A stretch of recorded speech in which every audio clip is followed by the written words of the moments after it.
So ngayon guys, i-load natin tong mga pinutol natin na kahoy. Ito, let's go.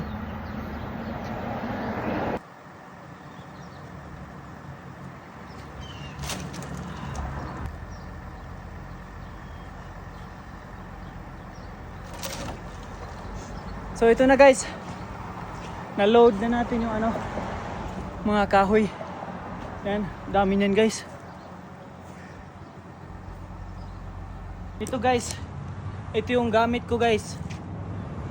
Craftsman na electric chainsaw. Tapos na guys, itali na lang natin.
Yan guys, tapos na guys.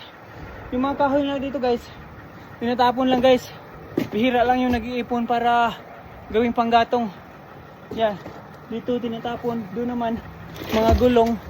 Dito kung ano-anong mga appliances. Doon mga glasses. So yan lang muna guys. Papalo na ng fades. Thank you, paboost ng effort.